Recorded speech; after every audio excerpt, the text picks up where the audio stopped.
it's not just enough to exit bankruptcy. We need, first and foremost, a stable financial footing, a foundation for the city. We had to get back on solid financial footing. Quite frankly, we got to be ready for the next recession.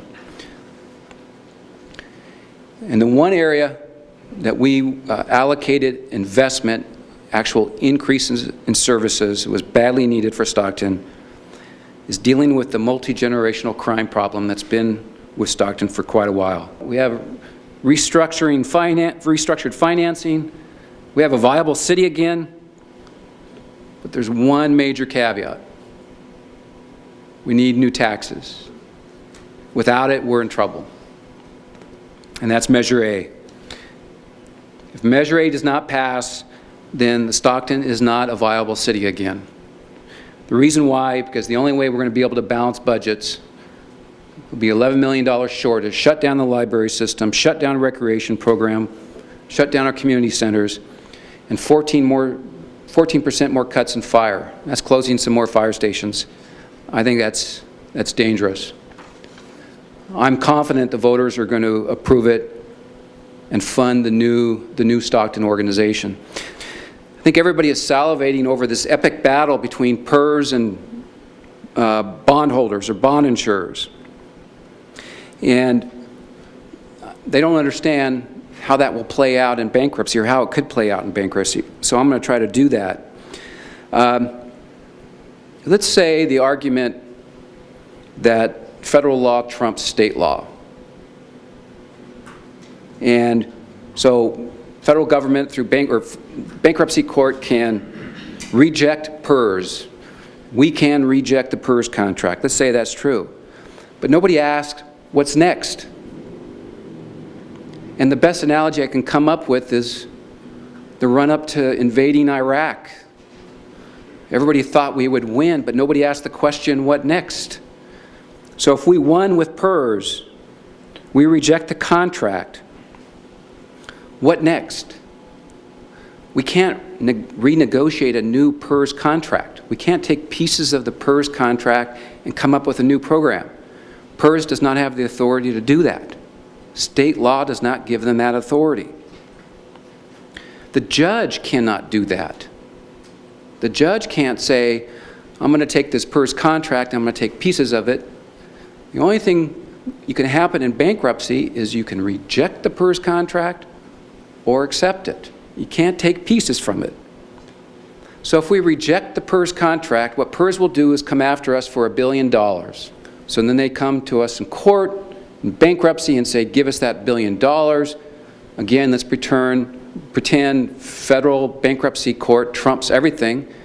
PERS loses. They will have no choice but to reduce PERS benefits by 2/3. So should we be reducing those older retirees that are getting $24,000 a year, reduce that to $8,000 a year, below poverty? I don't think that's acceptable. Not only that, what will happen is our employees, their service credits will be reduced by 2/3. There'll be a mass exodus of our employees, and we will not be able to fill those positions. It truly would be a very, very dangerous scenario. 99% of government employees in California have PERS or something very similar to that. We can't afford to be an outlier. I can't manage a city that serves $300,000 based on an ideology, a straw man, a red herring.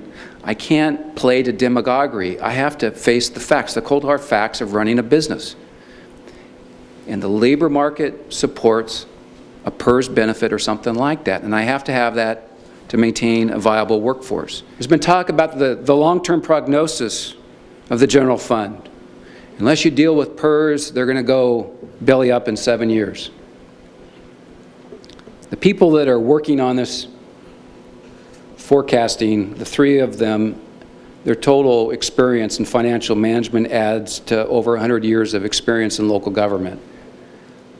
We've hired a preeminent retirement actuary to take the PERS estimates and extrapolate them for 50 years.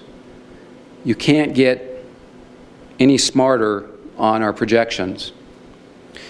And what we're saying is we've produced very conservative revenue figures, far lower than what the city has used in the past. The timeline is once we submit this document to the judge, we're saying somewhere between 3 and 6 months before there's either a trial or there's a vote by the creditors to agree to this bankruptcy exit. So that's roughly the timeline. If the voters approve the tax, we're not going to wait to start implementing the Marshall Plan 3 to 6 months. We're off and running. So that's not going to hold us up from recovery. In fact, that's another reason why we decided to go with the voters in November. Stockton cannot be held hostage to trial dates, litigation, spreading out the timeline. We can't wait. Stockton can't be held hostage to that. We need to get going on the recovery.